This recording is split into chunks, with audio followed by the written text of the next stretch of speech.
Hey everybody, welcome back to TAZS Wig Closet at Wig Studio One. Welcome and thanks for joining me today. I'm going to give you 5 reasons why this channel might not be for you, but a million reasons why it probably is. Stay tuned.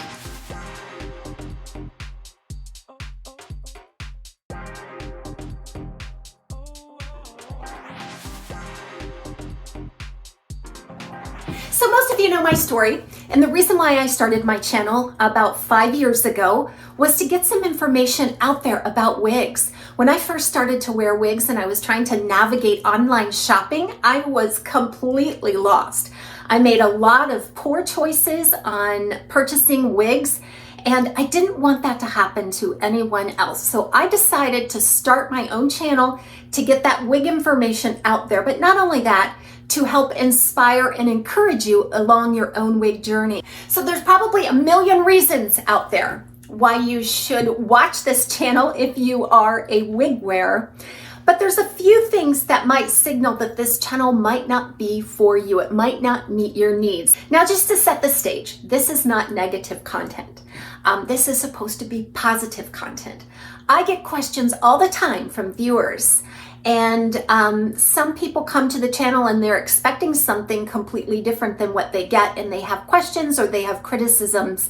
And I just want to set the record straight on a few things, and this will cover a lot of different territory. So here are 5 reasons why this channel might not be for you. So the first expectation that I want to set is this channel might not be for you if you expect me to unbox all of the wigs on video. If there is something important that you need to know about that style as it comes right out of the box, I will be sure to tell you that. However, what you will see is a review of the wig, a very comprehensive review of the wig that will take you through the inside, the outside, the fibers, the permatease. There's a lot of informational nuggets that you will glean from my reviews.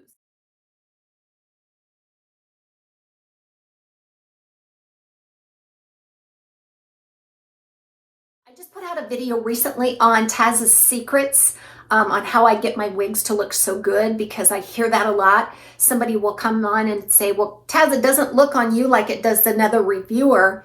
And I cannot explain that, because I am not with that other reviewer when they prepare for their reviews. But typically I just take the wig out of the box. I inspect it really well just to make sure there are no defects. I shake it out really well. The first thing you want to do is wake up that wig fiber. Set the style free. By pulling it out of the box and putting it on my head doesn't show you much at all. It's going to show you what it looks like right out of the box, but it's really not going to give you any idea of the possibilities of that wig. It's not going to show you the real style even, because the style hasn't even been woken up yet. So what I'll do is I'll shake it out really well. I will apply it, make my adjustments. I will make certain observations of the wig, because I am your eyes in the situation. I am all of your senses when it comes to the wig. So I'm making a lot of observations as I go through this. Then I divide and make my part. If I find that the hair is kind of falling into the face, I'll add a little bit of contour with the heat of my hand to just enhance that part so that I can keep it out of my eyes during the review. If I do something like that, I'll always let you know. And I never, ever, ever permanently alter, modify, cut, thin, otherwise work on a wig without you knowing it. I don't like doing that. I hate working on wigs anyway. I can use my fingers just to style it around my face with really good results. I do not have the time or the patience to be cutting and thinning on wigs all of the time. I don't use any product or any heavy styling. These wigs come to me like they come to you right out of the box. The manufacturer doesn't pre-style them just for TAZS, which I have heard somebody say. They're valid questions, and so I want to address that today. So if what you're expecting is to see that wig right out of the box, in most cases that's not going to be the case here on my TAZS Wig Closet channel, but I do hope that you watch for all of the information, education, and inspiration that you're getting from the videos. The second sign that this channel might not be for you is if you expect the wigs that I show to look on you exactly how they look on me. That is an expectation that no one can live up to as a wig reviewer. We are all different. The wigs are different also. They're very unique, even though they're mass produced. They're little unique creations, and you can see some variances in curl pattern, color. I cannot count on all of my fingers and toes the number of times somebody contacts me and they're angry because, Taz, this didn't look on me like it looked on you. You must be not telling the truth. It blows my mind every time, because I am here to give you the information on the wig based on the piece that I have. If I had a 20 or 25 wig sampling, I might be able to help pinpoint where the variances are going to be on each piece, but I have one piece to show you, and that's the piece that I'm going to report on. So please do not expect to come on the channel and watch a review and buy the wig and expect it to look on you like it does on me. We're all different face shapes and sizes. I try to show my measurements, which is 6.5 from hairline to chin, which is fairly, I think, short compared to the average. Is probably around 7.5 inches, I would say, maybe average. So the wigs are going to look a little longer on me than they are on somebody with a longer face. I have a narrow heart-shaped face. Kind of comes to a point here at the chin with a wider forehead, but kind of narrow through the middle. If you have a rounder face or a bigger face, the bangs are going to hang differently on you. You see? And I've had somebody say, well, Taz, I ordered this color and I got it and it doesn't look anything like the color that you're presenting on camera. Same color. Well, could be a lot of different reasons for that. Number one, I think we all know and expect that there can be some differences among the same colors, depending on the style that it's applied to or the piece that you get. But there's also a lot to do with lighting, guys. Lighting is a big deal. So a lot of times what you'll find is that the blondes look a little brighter in my studio lighting than they do in actual real life. And that's why I try to do outside segments. I try to step back from the lights so that you can get the best and most comprehensive look at that color as I can possibly give you. Somebody says, Taz, well, just turn off your studio lights. I am not making fun. I want to give you the best product that I can possibly give you. And I have spent 5 years trying to get my lighting just right. But ultimately there's variables. There's camera, there's natural light outdoors. There's the device that you're watching it from. So I can't do that. I can't be perfect with the colors. So just know that the blondes are going to look a little brighter in the lighting, in the indoor lighting, than they do in actual. So we need to learn that some of these things can happen. I'm not a professional. I'm dedicated. I'm a dedicated wig sister trying to get that wig information out there. But please watch with the expectation that this isn't a perfect world. Do you know that the normal photo shoot for wigs to place in the catalogs and stuff for the manufacturers runs tens of thousands of dollars to get the professional setting and the lighting just right and the models just right? The pieces have to be styled just right. And sometimes those still don't do the trick because we can only learn so much from a photo and a color swatch. So the next time you're watching my video, just have an open mind that this isn't a perfect thing. I'm doing my best to give you the information. So as well as listen, kind of listen to the details that I'm giving, because this is super important stuff that may make a difference when it comes time to shop for wigs online. So the third reason why this might not be a channel for you is if you're expecting to tune in and learn all kinds of wig hacks. And by wig hacks, they're very, very clever, and some of them work and some of them don't. So here's the reason why I am not down for those wig hacks. And by wig hacks, I just mean things that could potentially harm your wig. If I don't have any experience with it and I'm not comfortable that I can relay to you exactly how it's done without harming your wig, you won't see me do it. Now, sometimes what I'll do is I'll bring on a wig that I have modified, rarely because I have no patience for modifying wigs. But I'll bring it on camera and just let you know, here is what I have done. This is not a tutorial. If I don't do it exactly right, or if I cannot relay that information to you step by step exactly right, and you harm your wig, I would feel terrible. And I don't want to be responsible for someone ruining their wig. As in brand new wig wear, you want to get in the fray. You want to learn as much as you can and experiment, and you just want to fast forward your knowledge. But I can tell you from an impatient personality like myself that it takes time and experience. And the more experience you have with wearing wigs, you'll develop an instinct for how to make them look their best. Or you may never, and everybody is different. But if you have an adventurous spirit when it comes to wigs and you don't mind experimenting, these types of skills will come to you organically and over time, as they should. I can remember I was brand new to wig wearing. I think this was like my third online purchase. I purchased a John Renault Aaliyah.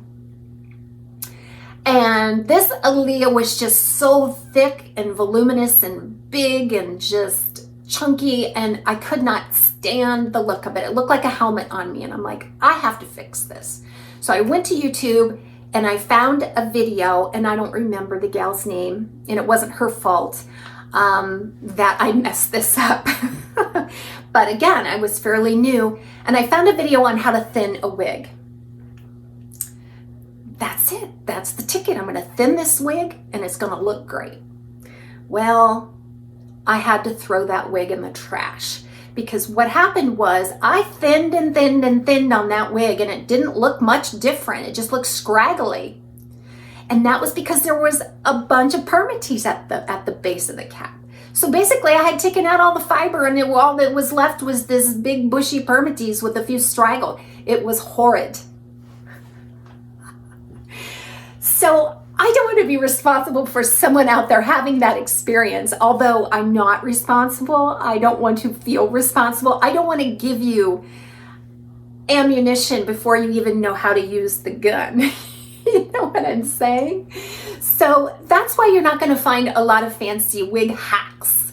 Now, as you become experienced, as you get plugged into the wig wearing communities, such as Instagram and Facebook, some of the Facebook groups and stuff, they'll share different things like that. But I just caution you that if you don't have experience, and if you're fairly new, just take that with a grain of salt initially, and then start small.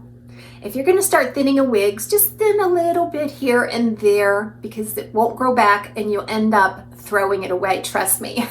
And I think I actually did a video on this issue that I had when I did a thinning video.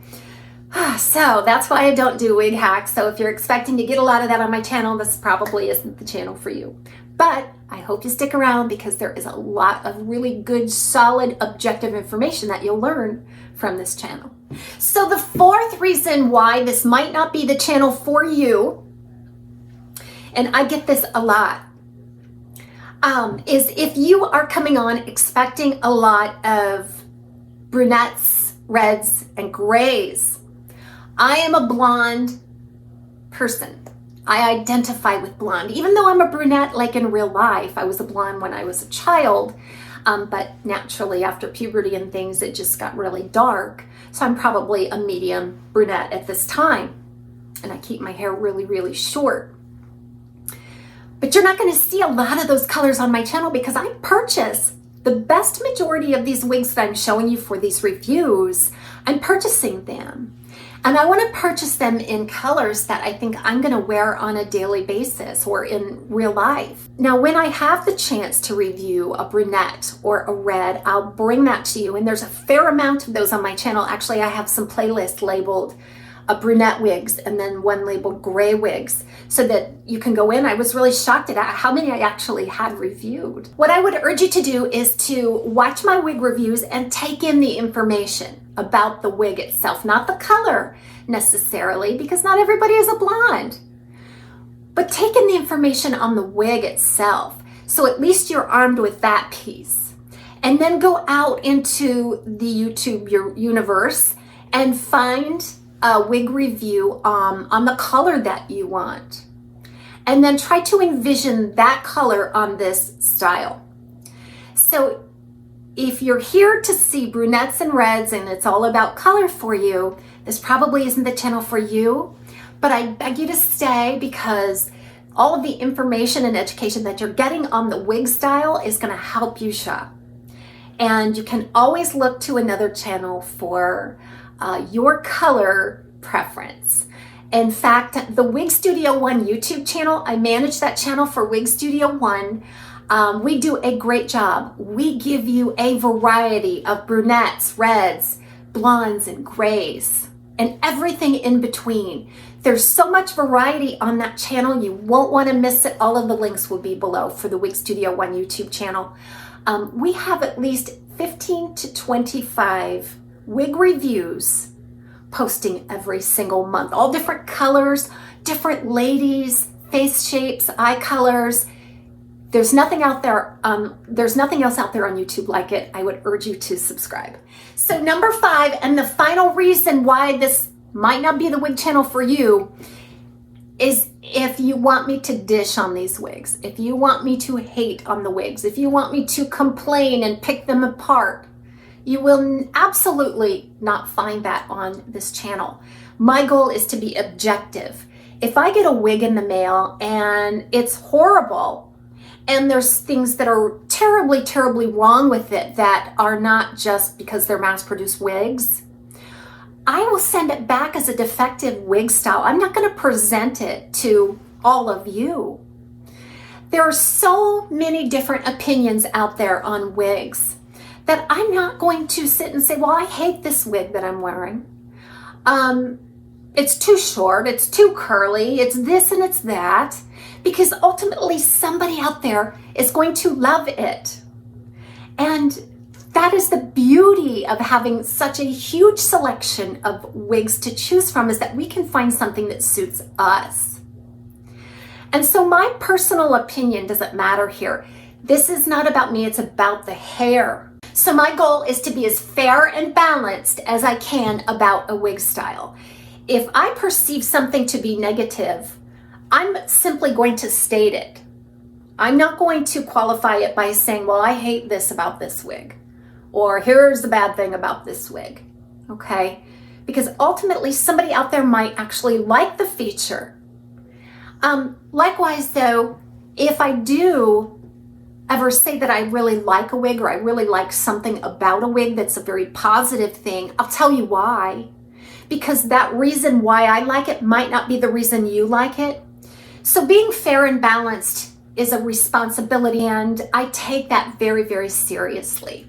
So I'm not going to come on and dish about why everybody should hate heat-friendly fibers, as an example. That is a very polarizing subject. So what I like to do is say, I like heat-friendly fibers because I personally do, and here's why. I like heat-friendly fibers because they feel so luxurious. There's just nothing like the feel of a good heat-friendly fiber. Plus, I can safely take a little bit of heat to it to tweak it to something that I like. That's the reasons why I like it.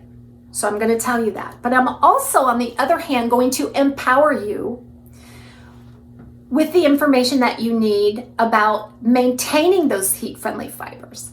So if the heat-friendly fiber doesn't seem to last as long for you, or if there is a problem with tangling and things like that, I'm going to empower you with the products and the tools and the knowledge that you need to help. So I am not out here telling you what to think about a wig. I'm out here teaching you how to think for yourself about a wig. So in ending, I have really made it a mission to improve the quality of wig reviews for everyone, not just for my own benefit. I have a channel to help you guys. I look at you guys as the owner of this information. Since I started this channel, I have really set the bar high for myself. And I think that the viewers have really benefited from that. I identified some weaknesses in what would be considered the older wig reviews out there, and these ladies did an amazing job, and I'm so thankful for everything that they've given me.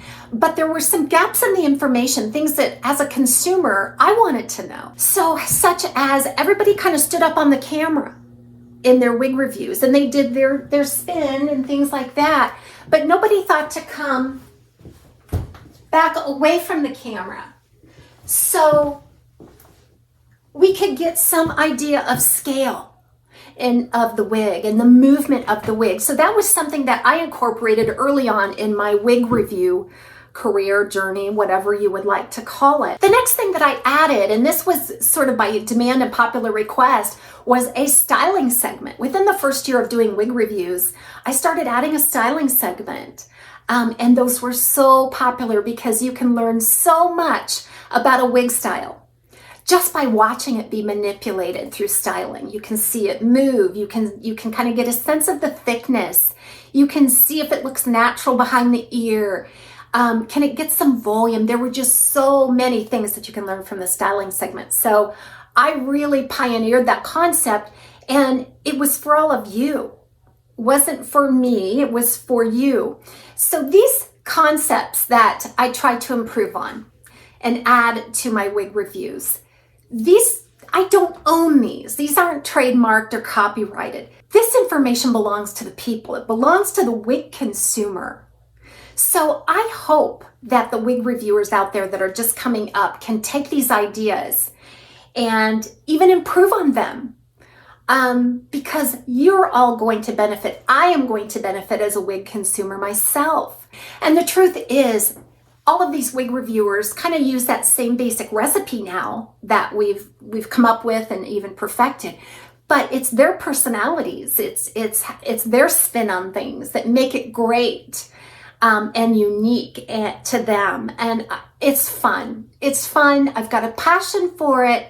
I want to share that passion with not only the wig viewers out there, wig wearers, but also the reviewers.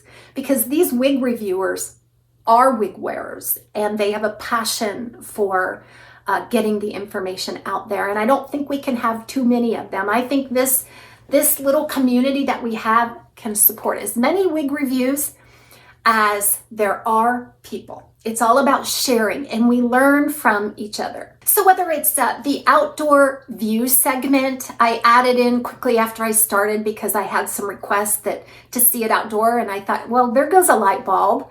We need to see these colors outdoors. That would really, really be helpful.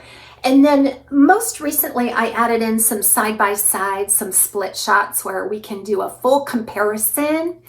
And I just thought that is so good. I love it. When I edit those, I sit back and I just watch as from the eyes of a consumer. I just watch and think, yeah, this is really, really helpful. And again, none of us out here are professionals. And I've had my challenges. I've had my hiccups. I've had, some misalignments with different people and personalities throughout this little career, but my objective and mission has always been the same, and it will never ever change. Because if just one person gives me feedback that my information was helpful, my heart is full. So just working with all of you and having relationships and engaging with this wig community is my payment. It's my payback. And I feel so good about the life cycle of what I am doing here. And I admire all of you out there that are doing wig reviews. It makes my heart full. It really does. And I wish you all so well. Nobody is getting rich doing this. And some people just have the calling and the passion to get in front of the camera, and others don't. We're all equal in this wig wearing community, and we need to stick together, try to keep it positive, support each other, bring each other up. They say that, the high tide raises all ships. And even though I've had some hiccups and some missteps, and I'm learning so much. And I just want to give back everything that I've learned, and I want to feel blessed in my everyday life. So it's my mission, but it's also an honor and a privilege. And with that, I will end this video. I hope you have a wonderful day. We'll see you next time on TAZ's Wig Closet at Wig Studio One.